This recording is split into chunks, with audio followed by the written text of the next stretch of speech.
Un cube, c'est n'importe quelle culture, n'importe où nous sommes, c'est quelque chose mis dans la main.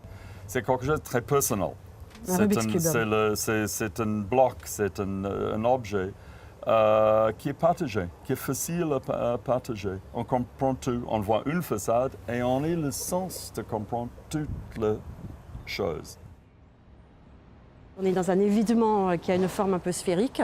On a imaginé ce dispositif avec une grande forme qui s'ouvre sur la Saône, qui est articulée avec une grande ouverture en plafond du bâtiment que vous ne voyez pas ici, parce qu'on est sur le chantier, vous avez une plateforme.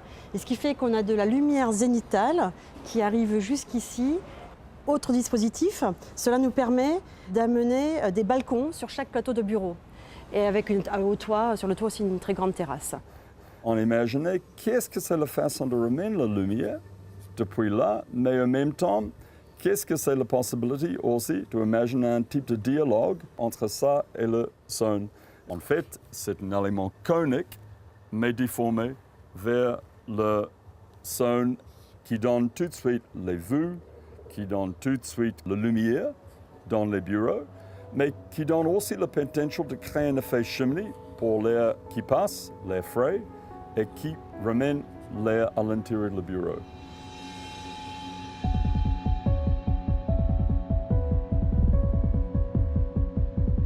Souvent, dans ces façades de bureaux, vous avez une allège pleine et finalement un bandeau vitré à peu près 90 cm de hauteur sur 1 mètre de hauteur ou 1,30 m de hauteur qui fait le tour du bâtiment.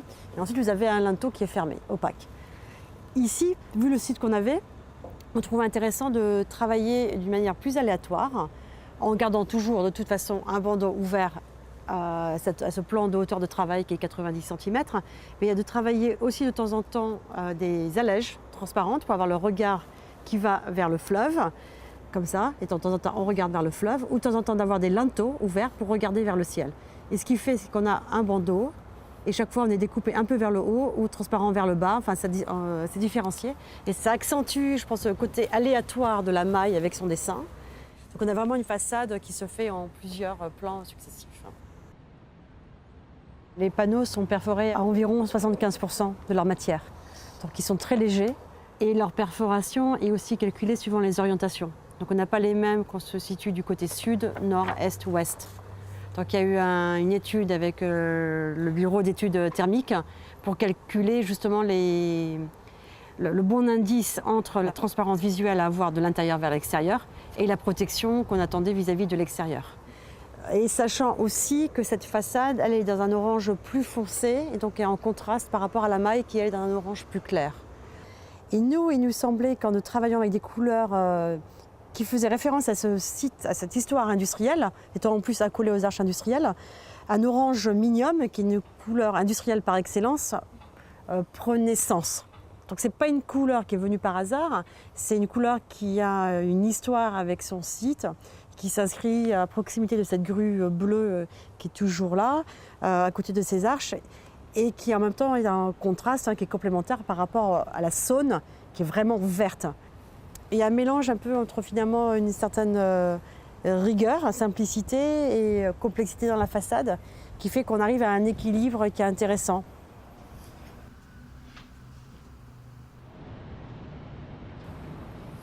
Il y a une recherche toujours pour une conversation entre l'artiste et eux qui perçoit la pièce.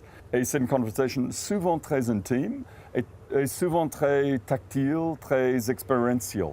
Et je pense en fait dans notre travail, c'est vrai, on est dans cette même trajectoire de recherche. Par contre, ce n'est pas une pièce de sculpture, c'est un bâtiment. Et ça, c'est fondamental. Mais un bâtiment avec une essence sculpturale.